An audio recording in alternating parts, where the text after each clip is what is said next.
हिंदूंची स्तंभ मंदिरं उद्ध्वस्त केली होती। शिवछत्रपतींनी जे काही मुंडक्यांचे मीना करायची पद्धत होती किंवा मंदिरांचे कळस पडायची जी काही हटाव चालला होता, हा पूर्णतः शिवकाळात शिवछत्रपतींनी बंद पाडला।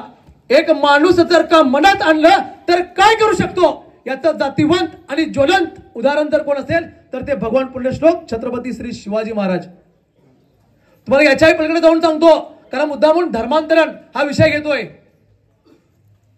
आणि शिवछत्रपतींनी जे हिंदुत्व जोपासलं, जे शिवछत्रपतींचं हिंदुत्व तुमच्या आमच्यापासून लांब ठेवलं गेलं, जेणेकरून शिवछत्रपती आणि शंभू छत्रपती यांच्या रक्तगणाची पिढी उत्पन्न होऊ नये यासाठी शिवछत्रपतींचं जे हिंदुत्व होतं आणि आम्हा हिंदूंची जी नाळ शिवछत्रपती आणि शंभू छत्रपती जी जोडली होती ती नाळ कुठेतरी तोडून या संबंध हिंदुस्थानाला इस्लामिक राष्ट्र करण्यासाठी जो काही अट्टहास चाललाय यालाच अनुसरून शिवछत्रपतींचं जे हिंदुत्व होतं ते तुमच्या आमच्यापासून लपवण्याचा प्रयत्न केला गेलाय। जेव्हा शिवछत्रपती आग्र्याहून सुटल्याच्या नंतर याचाच राग अनावर न झाल्याने ज्यावेळी शिवछत्रपती आग्र्याहून सुटले, या औरंग्याची नीच प्रवृत्तीचा औरंग्या, वाळवंटातून आल्या चमडीतोलांच्या बाटग्या औरंगाबादपासून जन्माला आलेला नीच प्रवृत्तीचा चंगेज वंशाचा औरंग्या, या औरंग्याची या हिंदुस्थानात इतकी हीन झाली की जो तो या औरंग्याकडे बोट करून म्हणू लागला की याच्या हातावर तुरी देऊन शिवछत्रपती निसटले। आणि याचाच राग अनावर न झाल्याने या नीच प्रवृत्तीच्या औरंग्याने हिंदूंचं सर्वात पवित्र असं समजलं जाणारं काशीचं विश्वनाथ 1669 साली उद्ध्वस्त केलं। हिंदूंचं सर्वात पवित्र स्थळ।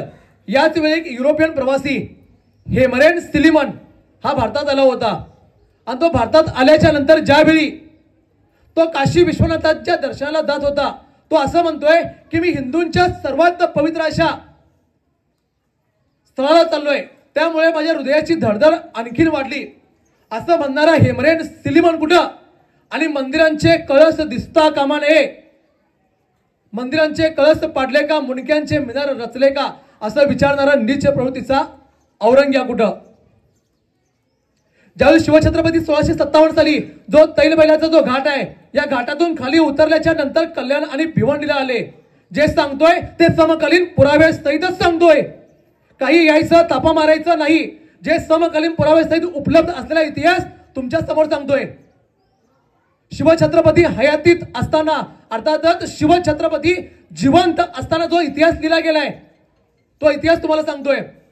कवी परमानंद वेरुळकर ज्यांनी शिवभारत लिहिलं, अर्थातच शिवछत्रपती हयातीत असताना शिवछत्रपतींच्या राजदरबारात बसून ज्या ग्रंथाची रचना केली गेली तो शिवभारत। या शिवभारतात 32 अध्याय आहेत, यातील 31 अध्याय पूर्ण आहेत तर 32वा अध्याय अपूर्ण आहे, कारण राज्याभिषेकाच्या नंतर या कवी परमानंद वेरुळकरांचं निधन झालं, त्यामुळे शिवभारत हा ग्रंथ अपूर्णच राहिला।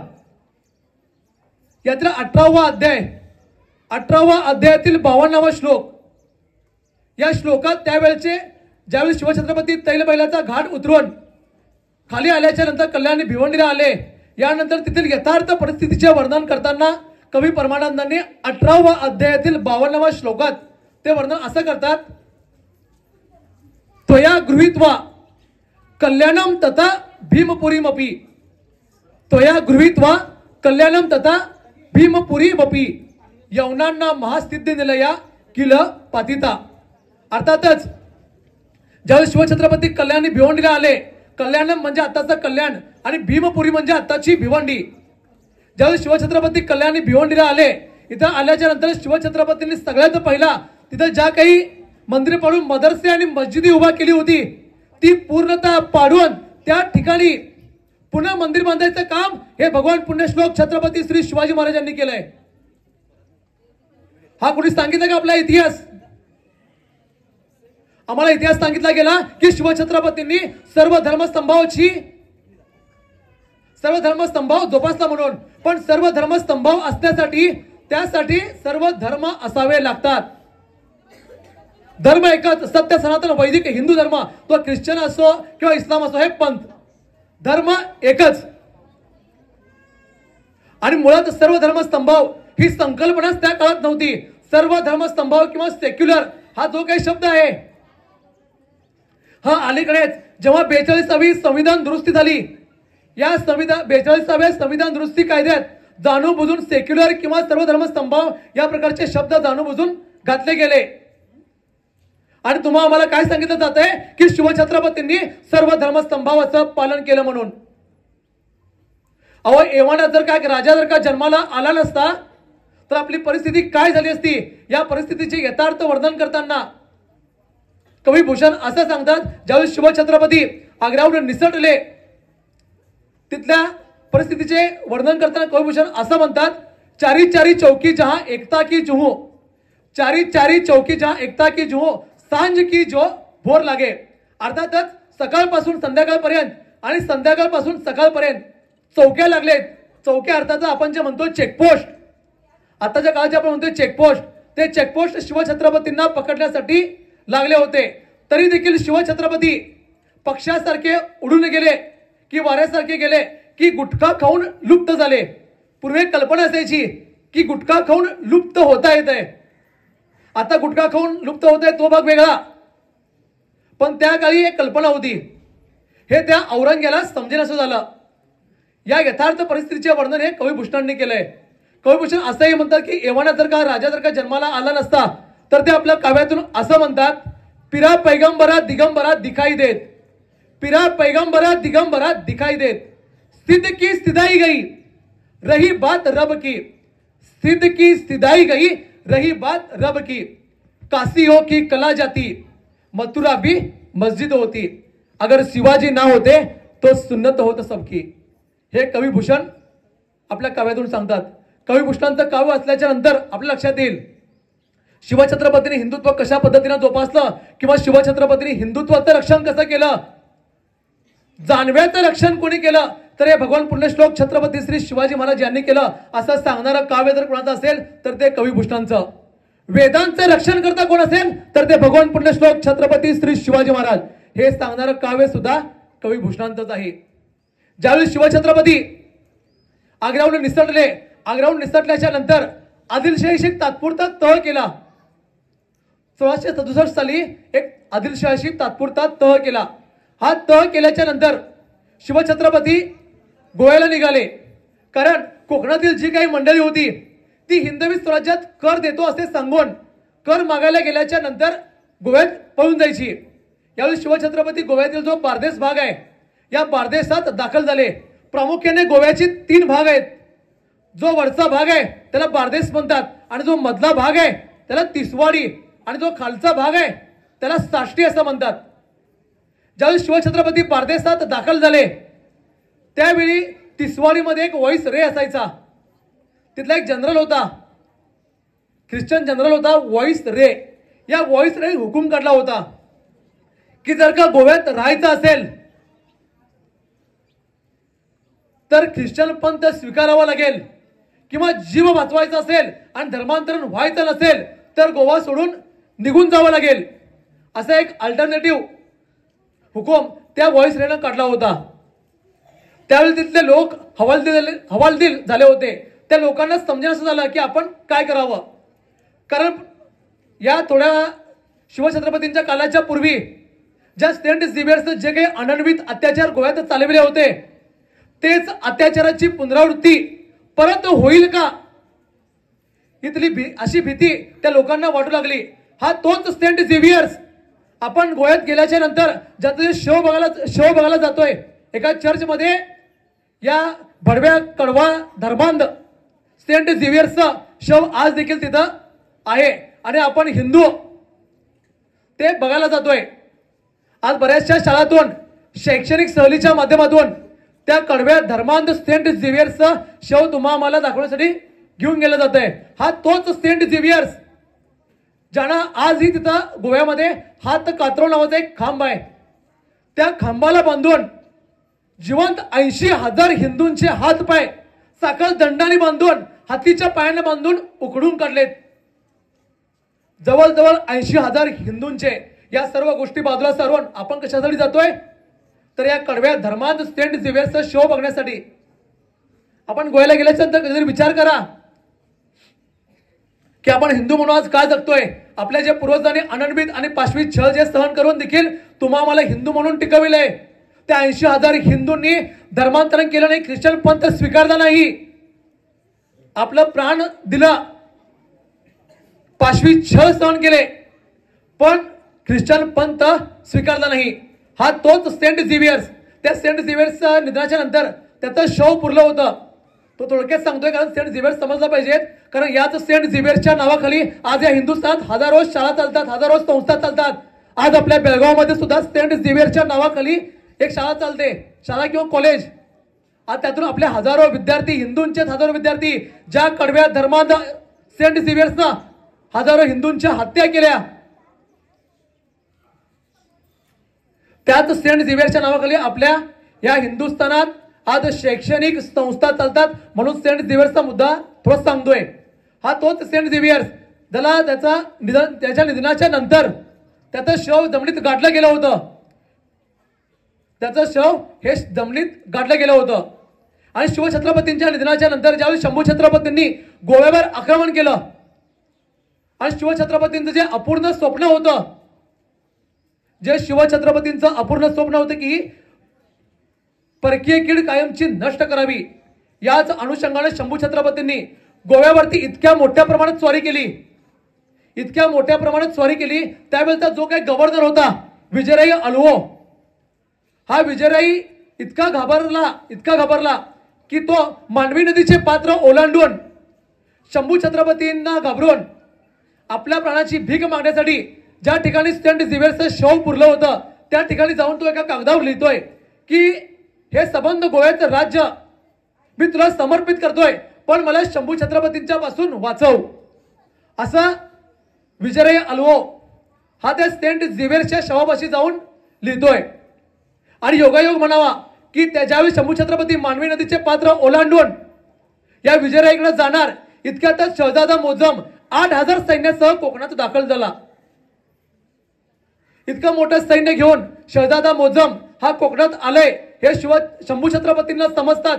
शंभू छत्रपती मांडवी नदीचे पात्र ओलांडून त्या विजयरायकडे न जाता परत कोकणात आले. पण त्या विजयरायला वाटलं की या सेंट झेवियर्सच्या शवासमोर मी गोवाचं संपूर्ण राज्य एका कागदावर लिहून याला समर्पित केलोय, त्यामुळं मी वाचलो. अशी त्यानं जी काही कल्पना केली आणि त्या कल्पनेतूनच त्यातून सेंट झेवियर्सचं शव त्यांना बाहेर काढलं. ते आजता एक हिंदूंच्याच पैशातून त्याचा जो काही मेंटेनन्सचा खर्च होतोय ते आपल्या हिंदूंच्या पैशातूनच, जो हिंदूंचा टॅक्स भरताय त्यातूनच ते बघितलं जात आहे. मी म्हटलं होतं की तिसवाडीत जो व्हॉइसराय असायचा, ज्याच्या अनन्वित अत्याचार चालू होते, ज्यावेळी शिवछत्रपती बारदेसात दाखल झाले, बारदेसात दाखल झाल्याच्या नंतर त्या तिसवाडीतील लोकांना कोणीतरी सांगितलं, अरे जा तुमचं गाराणं त्या शिवाजी राजांना सांगा, ते नक्कीच ऐकतील. ज्यावेळी तिथल्या तिसवाडीतील लोकांनी शिवछत्रपतींना आपलं गाराणं सांगितलं, जो व्हॉइसरायने हुकूम काढला होता की धर्मांतरण करण्यासाठी जो हुकूम काढला होता, हे गाराणं शिवछत्रपतींना ज्यावेळी सांगितलं आलं त्यावेळी शिवछत्रपतींनी आपल्या सैन्यांना आदेश दिला होता की अख्खच्या अख्खं गाव या ख्रिश्चन लोकांचं उचलून माझ्या समोर हजर करण्यासाठी. आणि लागलीच आपल्या सैन्याने, आपल्या मावळ्यांनी त्यांना शिवछत्रपतींच्या समोर हजर केलं होतं. जवळजवळ 1500 ख्रिश्चन लोकांचं गाव हे शिवछत्रपतींच्या समोर हजर केलं गेलं होतं. हे समकालीन पुरावे सहित उपलब्ध आहे.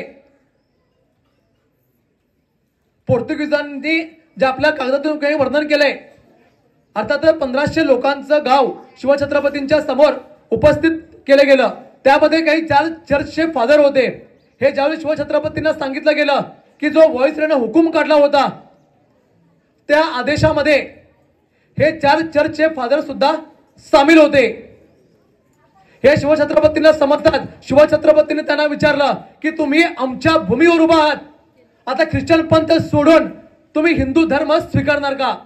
आणि ज्यावेळी त्या चर्चच्या 4 फादरनी ख्रिश्चन पंथ सोडून हिंदू धर्म स्वीकारण्यास नकार दिला, त्यावेळी त्या चौघांची मस्तकं छाटून त्या व्हॉइसरायकडे पाठवून देण्याचं काम हे भगवान पुण्यश्लोक छत्रपती श्री शिवाजी महाराजांनी केलंय. कारण शिवछत्रपती जाणून होते आजाराला जर का योग्य वेळी योग्य औषध दिलं गेलं नाही तर आजार बळावतो. ज्यावेळी त्यांची मस्तक त्या व्हॉइसरीकडे पाठवून देण्यात आली आणि लागलीच त्याने तो आदेश तात्काळ मागे घेतला होता. अहो याचा पायंड्याच आपल्याला शिवछत्रपतींनी घालून दिलंय. शिवछत्रपतींचं जे आयुष्य आहे ना ते केवळ आणि केवळ सत्य सनातन वैदिक हिंदू धर्मासाठीच आहे. मग का तुम्हाला मला सांगितलं जात आहे की शिवछत्रपतींच्या सैन्यात 57% मुसलमान होते म्हणून? जो काही तुमच्या आमच्यावर शैक्षणिक जिहाद झालाय 1947 ते 1977 30 वर्ष भारताचा शिक्षण मंत्री मुसलमान होता. आणि यातूनच आमच्यावर जो काही शैक्षणिक जिहाद झालाय आणि जे काही वामपंथी लिब्रांडू आहेत यांनी वैचारिक जिहाद जो केलाय सर्वधर्म स्तंभावाचा किंवा सेक्युलर, यातूनच तुम्हाला मला आज सांगितलं जात आहे की शिवछत्रपतींच्या सैन्यात 57% मुसलमान होते किंवा काय म्हणून. आजता एकही पुरावा उपलब्ध नाही की शिवछत्रपतींनी रायगडवरती मस्जिद प्रस्थापित केली. कारण फक्त एवढंच की तुमची आमची जी नाळ शिवछत्रपतींच्या हिंदुत्वाशी जोडले गेले, ही जर का नाळ अशीच जर का राहिली तर शिवछत्रपतींचे जे अपूर्ण स्वप्न आहे देशाच्या सीमा ओलांडून जाणारं किंवा काशीचा विश्वेश्वर मुक्त करायचं आहे ते पूर्ण कुठेतरी हे हिंदू पूर्ण करतील, ते स्वप्न कुठेतरी पूर्णत्वास नेतील.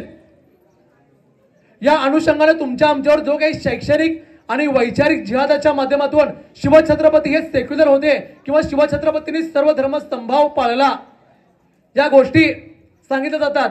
विषय खूप आहेत पण पाऊस पण आहे त्यामुळे थोडक्यात संपवतोय. फक्त खडा पहारा सांगतोय.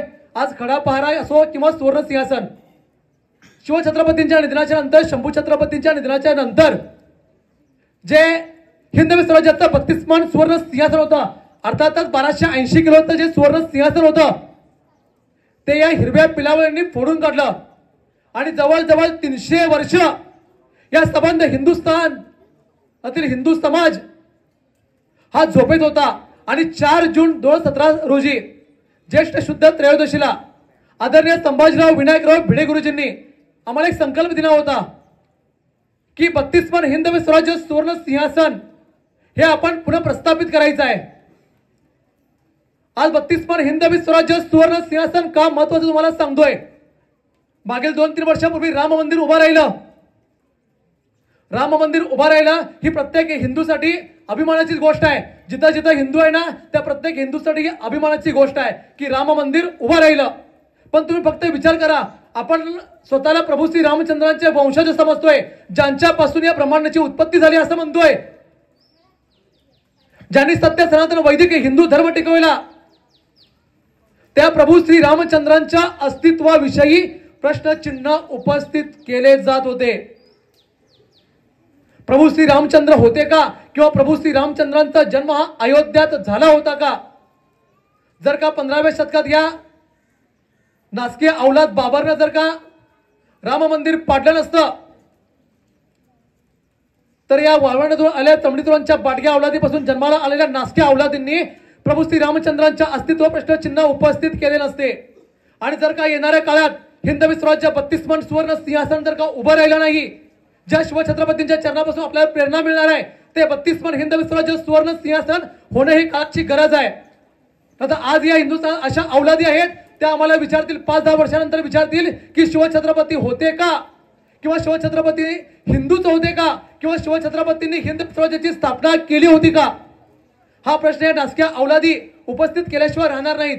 विषय खूप मोठा आहे पण पाऊस पण आहे त्यामुळे इथंच थांबतोय. पण जाता आता एवढंच सांगू इच्छितोय थोडक्यात, आता इथं होणार नाही पण तुम्ही वक्फ बोर्ड, कम्युनल व्हायलेन्स, लव जिहाद, शैक्षणिक जिहाद, आर्थिक जिहाद, वैचारिक जिहाद, त्यानंतर जनसंख्या जिहाद, कट्टरता जिहाद, वैचारिक जिहाद या बऱ्याचशा गोष्टी आहेत. या गोष्टींचा आपण जोपर्यंत अभ्यास करणार नाही तोपर्यंत या गोष्टी आम्हाला समजणार नाहीत. किंवा 2003चा जो अहवाल आला होता अल्पसंख्याक आयोग, राजेंद्र सच्चर समितीचा जो आयोगचा अहवाल आला होता, हे समजावून घ्या. जोपर्यंत आपल्याला समजणार नाहीत तोपर्यंत आपल्याला शिवछत्रपतींचे अपूर्ण स्वप्न आहे. हिंदुस्थानकडे स्वातंत्र्यवीर सावरकरांच्या विचारांचा हिंदुस्थान आपल्याला उभा करायचा आहे. देशाच्या सीमा ओलांडून हिंदुस्थान उभा करायचा आहे. 1931च्या काळाच्या पूर्वी या हिंदुस्थानचा परमपवित्र भगवा ध्वज हा राष्ट्रध्वज म्हणून निवडला गेला होता. पण गांधीच्या हट्टापायी या देशाचा राष्ट्रध्वज हा तिरंगा झाला. या बऱ्याचशा गोष्टी आहेत. या गोष्टी आपल्याला सर्व समजून घ्यायच्या आहेत. वेळ अपुरा आहे त्यामुळे बोलणं थोडं फास्ट केलं, समजून घ्या. पण आता एवढंच सांगू इच्छितो, we can be full of kindness and love but we cannot sleep next to a mad dog. आम्ही किती अंधपणा असला किंवा सामंजस्यपणा असला, आम्ही किती सोजवळ असलो, प्रेम असलो, तरी आपण पिसाळलेल्या कुत्र्यासोबत बिनधास्तपणे राहू शकत नाही. या संबंध हिंदू समाजाला संपवण्यासाठी वखोलीला पिसाळलेला कुत्रा म्हणजे कोण हे तुम्हाला समजलं असेल. इथेच थांबतोय. पुण्यश्लोक छत्रपती श्री शिवाजी महाराज की जय. धर्मवीर छत्रपती श्री संभाजी महाराज की जय. भारत माता की जय. हिंदू धर्म की जय. हिंदू राष्ट्र की जय. नमो पते पार्वते हर हर महादेव. धन्यवाद. धन्यवाद दादा.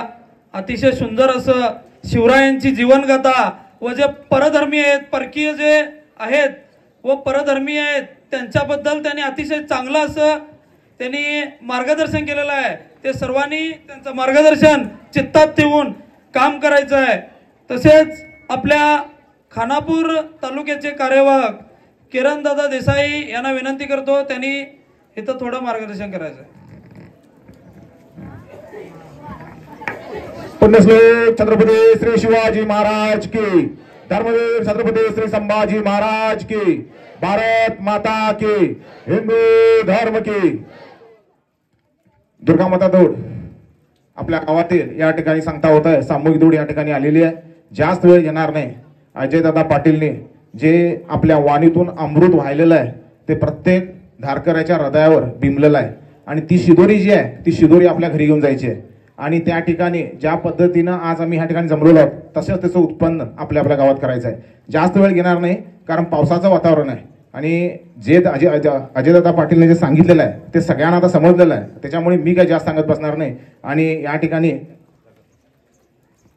ठिकाणी आम्ही खरं म्हटलं तर धारकरी कुठला सत्कार घेत नाही, पण आम्ही त्यांच्याकडून आशीर्वाद मागतो. तुम्ही दिलेली अमृतवाणी आम्हाला लागलेली आहे त्याच्याकडून आम्ही तुमचा एक छोटासा मान सन्मान करतो. तो मान सन्मान त्यांनी स्वीकारावा. आणि तर या ठिकाणी थांबून पुढचा जो मार्गदर्शन करतील, जे सूत्रधार सांभाळतील ते आपले शुभम पाटील यांनी मार्गदर्शन करावं. धन्यवाद दादा. तर आपल्याला जे वक्ते म्हणून लाभलेले आपले खुर्द कंगराळीचे धारकरी बंधू अजित दादा पाटील यांचा आपण इथं सत्कार करत आहोत. तर मी त्यांचा सत्कार करण्यासाठी रघुनाथराव व्यंकटराव फडके यांना विनंती करतो की त्यांनी त्यांचा सत्कार करायचा आहे. त्यांनी पुढे यायचं आहे. रघुनाथराव व्यंकटराव फडके.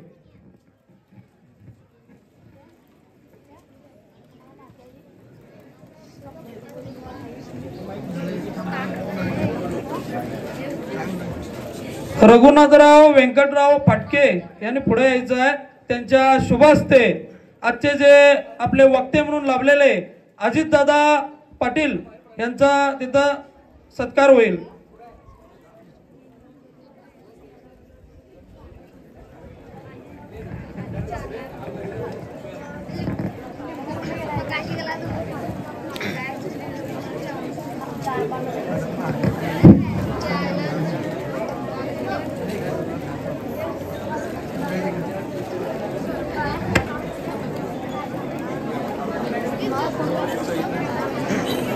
अजितदादा पाटील यांना विनंती करतो की त्यांनी सत्कार स्वीकारावा.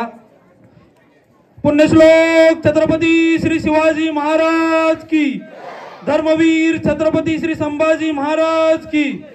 भारत माता की. हिंदू धर्म की. तसेच आपण गुरुजींनी जो उपक्रम दिलेला आहे धारातीर्थ गडकोट मोहीम, अशी दरवर्षीप्रमाणे आपल्या सर्व गावामध्ये व गावातले जे धारकरी बंधू आहेत त्या उत्तर विभागातले सर्व त्या धारातीर्थ गडकोट मोहीम मध्ये सहभागी होतात. काही जणांना विषय माहित नाही, परंतु आता हा दुर्गा माता दौड संपल्यानंतर धारातीर्थ गडकोट मोहीम आज शेवटच्या दिवशी म्हणजे 11व्या दिवशी जी समारोप होत आहे त्या ठिकाणी धारातीर्थ गडकोट मोहीम कोणत्या गडावरून कोणत्या आहे त्यांचं नाव घेतलं तर तुमची आमची छाती का रुंदावते. संकल्प चित्तवत करण्याची ताकद तुमच्या आमच्यामध्ये निर्माण होते का तर त्यांनी 350 वर्षापूर्वी जे केलंय म्हणून आज आपण इथे हिंदू म्हणून शिल्लक आहोत. मग ते शिवरायांचे जर आपल्याला त्या गडकोट मोहीम मध्ये गेल्यानंतरच कळणार आहे की शिवाजी महाराजांचे काय कष्ट आहेत आणि त्यांनी काय केलं आहे आपल्या नरवीर मावळ्यांनी काय केलं आहे ते कळणार आहे. म्हणून आपण धारातीर्थ गडकोट मोहीम मध्ये आलं पाहिजे.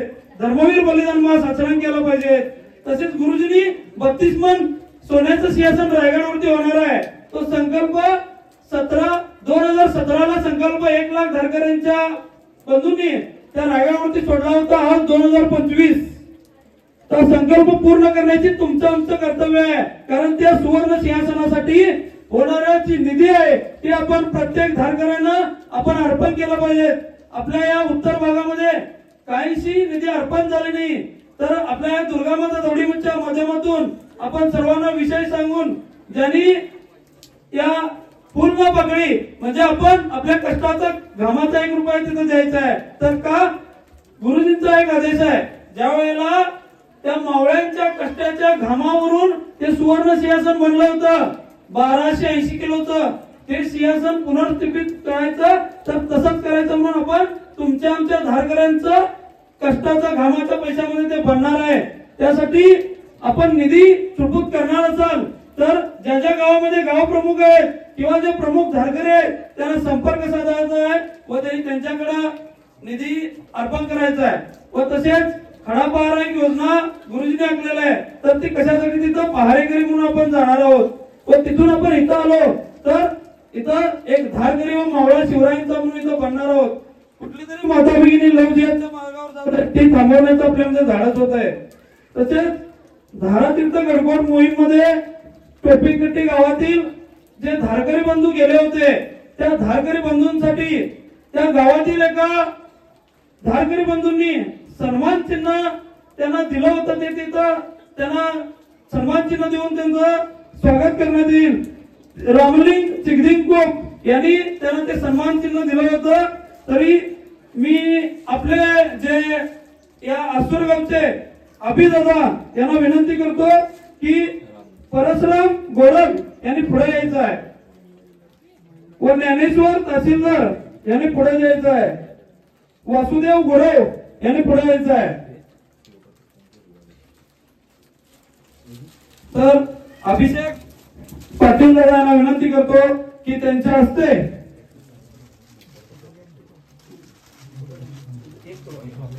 परशुराम गोरख सूर्यकोटी समप्रभ निर्विघ्नं कुरु मे देव सर्वकार्येषु सर्वदा. गुरुर्ब्रह्मा गुरुर्विष्णु गुरुर्देवो महेश्वरः गुरु साक्षात् परब्रह्म तस्मै श्री गुरुवे नमः. तस्मै श्री गुरुवे नमः. सुखकर्ता दुःखहर्ता वार्ता विघ्नाची दुर्वी पूर्वी प्रेम कृपा जयाची सर्वांगी सुंदर मुखी शेंदुराची कंठी झळके माळ मुक्ता फळांची. जय देव जय देव जय देव जय देव जय मंगल मूर्ती दर्शन मात्रे मन कामना पूर्ती. जय देव जय देव रत्न खचित फळात गौरी कुमरा चंदनाची ओटी कुमकुम केशरा हिरे जडित मुकुट शोभतो बरा रुंदुकेलो पुरे चरणी गागरिया. जय देव जय देव जय देव जय देव जय मंगल मूर्ती दर्शन मात्रे मन कामना पूर्ती. जय देव जय देव लंबोदर पीतांबर परिवर वंदना सरसुंड वक्र तुंड त्रिनयना दास रामाचा वट आहे सदना संकटी पावावे निर्वाणी रक्षावे सुरवर वंदना. जय देव जय जय देव जय देव जय मंगल मूर्ती कामना पूर्ती. जय देव जय देव दुर्गे दुर्गट भारी कुलविल संसारी अनाथनाथे अंबे करुणा विस्तारी. वारी वारी जन्म मरणाचे वारी हारी पडलो आता संकट निवारी. जय देवी जय देवी जय देवी जय महिषासुरमर्दिनी सुरवरीश्वर वरदे तारक संजीवनी जय देवी त्रिभुवनी भुवनी पाता तुझैसे नाही चारी श्रमलो परंतु न बोलले काही सारी विवाद करिता पडलो प्रवाही हेतू भक्ताला पावसी लबलाई जय देवी जय महिषासुरमर्दिनी सुरवरीश्वर वरदे तारक संजीवनी जय देवी प्रसन्न वदने प्रसन्न होची निदासा क्लेशापासून तोडी भवपाशा अंबे तुझा वाचून गुणपुर विलासा हरहरी तल्लीन झाला पद पंकजलेशा जय देवी जय महिषासुरमर्दिनी सुरवरीश्वर वरदे तारक संजीवनी जय देवी जय देव जय शिवराया जय शिवराया या अनन्य शरणाया ताराया जय देव जय शिवराया आर्यांचा देशावर म्लेंचांचा घाला आला सावध हो शिव भूपाला सद्गरिता भूमाता दे तुझा केला करुणारव बेतुनी तव हृदय नका गेला जय देव जय शिवराया जय शिवराया या अनन्य शरणा आर्या ताराया जय देव जय शिवराया श्री जगदंबाजी स्तव शुंभादिक भक्षी दशमुख मर्दुनी श्री रघुवर सौरक्षी ती पूता भूमाता मेंचाही छळता तुझ विन शिवराया तिज कोण तुझ्या त्राता जय देव जय शिवराया जय शिवराया या अनन्य शरणा आर्या ताराया जय देव जय शिवराया त्रस्त आम्ही दीन आम्ही शरण तुला आलो परवशतेच्या पाशी मरणोन्मुख झालो साधू पवित्रानाया दुष्कृष्णाया भगवन भगवत गीता साधक राया जय देव जय शिवराया जय शिवराया या अनन्य शरणा आर्या ताराया जय देव जय शिवराया गालिंग लोटांगण मंदिर डोळ्यानं पाहिलं रूप तुझे जिने अलिंगन आनंद पूजन मायो आगमने नमः त्वमेव माता पिता त्वमेव बंधु सखा त्वमेव विद्या जननं त्वमेव सर्वं मम देव कायेन वाचा मनसेन्द्रियैर्वा बुद्ध्यात्मना वा प्रकृति स्वभाव करोमि यद्यत् सकलं तस्मै नारायणायति समर्पयामि अच्युतं केशवं रामनारायणं श्रीमदाभवं वासुदेवमय विदर्भं गोपिकावल्लभं जानकीनायकं रामचन्द्रं भजे हरे राम राम राम हरे कृष्ण कृष्ण कृष्ण हरे हरे राम राम हरे कृष्ण कृष्ण हरे झाले भजन आम्ही नमितो तव चरणा वारुणिया विघ्ने देवा रक्षावे दिला निरोप घेतो देवा तुमची आज्ञा असावी चुकले आमचे काही त्याची क्षमा असावी झाले भजन आम्ही नमितो तव चरणा वारुणिया विघ्ने देवा रक्षावे दिला पुण्यश्लोक छत्रपती श्री शिवाजी महाराज की जय धर्मवीर छत्रपती श्री संभाजी महाराज की जय भारत माता की जय हिंदू धर्म की जय शिवरायांचे 8वे रूप शिवरायांचा 8वा प्रताप शिवरायांचा 8वा साक्षेप भूमंडळी शिवरायांचे कैसे बोलणे शिवरायांचे कैसे चालणे शिवरायांची सलगी देणे कैसी असे सकल सुखांचा केला त्याग म्हणून साधिले तो योग राजसाधनाची लगबग कैसी केली याहुनी करावे विशेष तरीच म्हणवावे पुरुष याउपरी आता विशेष काय लिहावे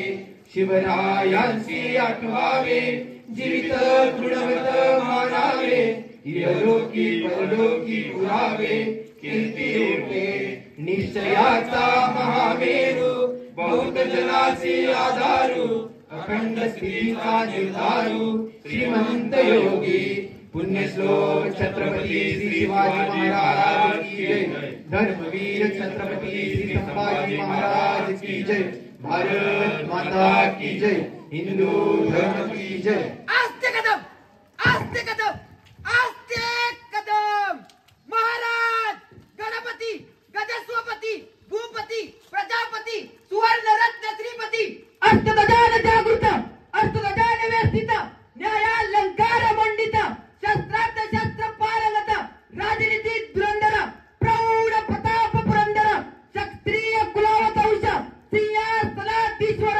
महाराजाधिराज श्रीमंत श्री श्री श्री राजा शिवछत्रपती शिवाजी महाराजांचा राजा शिवछत्रपती शिवाजी महाराजांचा राजमाता राष्ट्रमाता जिजाऊ माँसाहेबांचा राजमाता राष्ट्रमाता जिजाऊ माँसाहेबांचा नमो पार्वती पते हर हर महादेव हर हर महादेव शांतता राखायची आहे.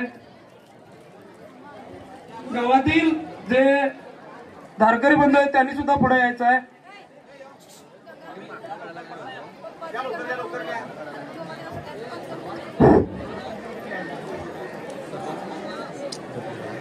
गावातील मंडळींनी इथं पुढे यायचं आहे.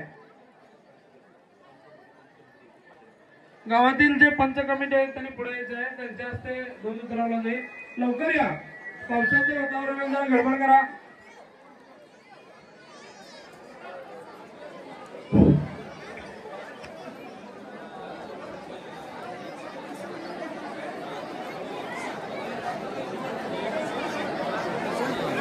हॅलो, पंच कमिटीला विनंती आहे की लवकरात लवकर या ठिकाणी यायचं आहे. पावसाचं वातावरण झालेलं आहे.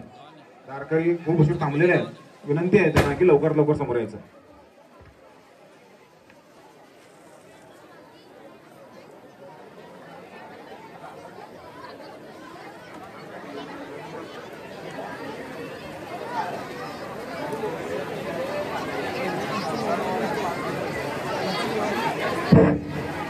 या असूर गावामध्ये खरोखरच सुंदर असं त्यांनी या दुर्गामाता दौडीचं स्वागत केलं.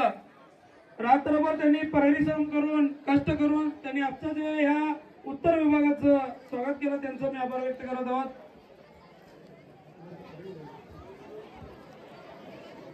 पुण्यश्लोक छत्रपती श्री शिवाजी महाराज की धर्मवीर छत्रपती श्री संभाजी महाराज की भारत माता की हिंदू धर्म की पुण्यश्लोक छत्रपती श्री शिवाजी महाराज की